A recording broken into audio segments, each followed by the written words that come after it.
Oh, an already hectic and busy day. Anyway, this is a 2015 F31 328D M Sport.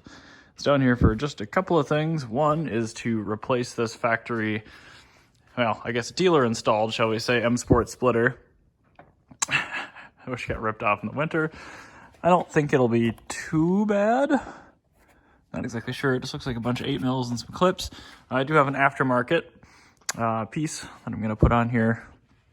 Luckily, it actually broke off in a fairly tasteful manner. And then beyond that, I'm also going to be changing the fluid in the front and rear diff and the transfer case. I already did a quick once-over on this, and I do not see any drain plug on the transfer case. So, not exactly sure on that yet, but I would really like to do it because transfer cases are fairly problematic on these. Front diff is just tiny, so always good to have good oil in there. Then the rear is leaking actually quite badly. This car has 83,000 miles on it. My mother drives a ton. Has a fill plug, but no drain.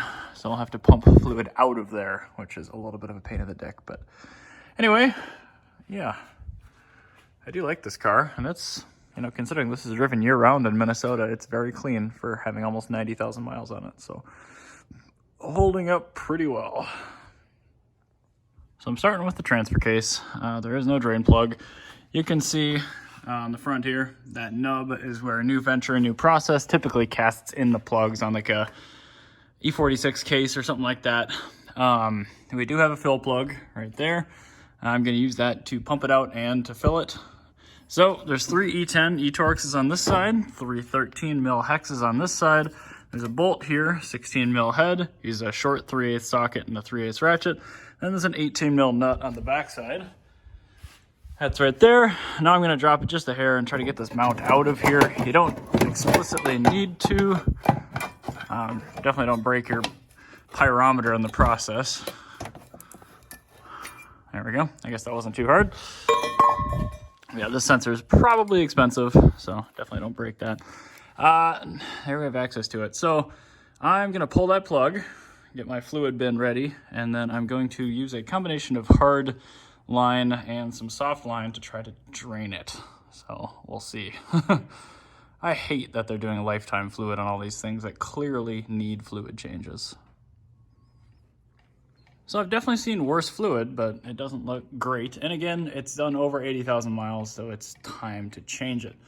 I'm gonna get my little bent over piece of 3/16 brake line in there, and then a little clear piece of PVC tube on the back of that, and we will gravity siphon it out of there.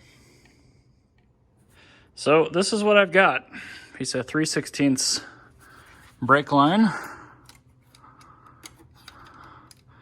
And that will get us pretty far into the transfer case. I just have a piece of clear vinyl tubing. I'm actually going to start sucking on it. And just a little bit's all you need. And you can see the fluid starting to gravity feed. So we will sucker dry just like that. There you go. I will empty the transfer case this way. Kind of a cool looking effect in the pipe as it drains. I've pulled it out of the T-case. Now I'm going to fill it.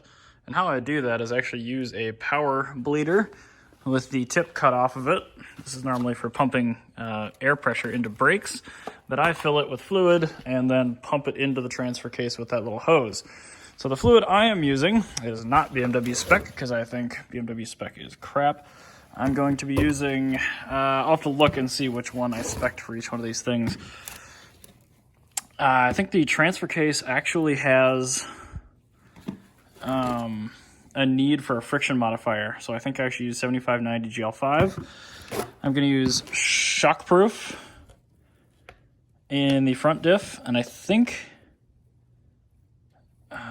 let me check. MT90 either in the transfer case to the rear, and 7590 either in the transfer case to the rear. I'll check with you in just a sec here. Okay, the MT90 goes in the transfer case, and the 7590 GL5 goes in the rear diff. So we're using lightweight shockproof in the front diff. This stuff is really low viscosity, but it's incredibly good at resisting thermal breakdown. And that's a really big problem in these little 7.5-inch ring gear fronts, especially when you're dealing with diesel torque. So we haven't done the front of the rear diff yet, so I'll be filling my thingamajig with one of these guys. One should be enough for the transfer case because we didn't get it bone dry, and I don't want too much cross-contamination, but yeah, this is a really, really good oil. I use it in a ton of stuff.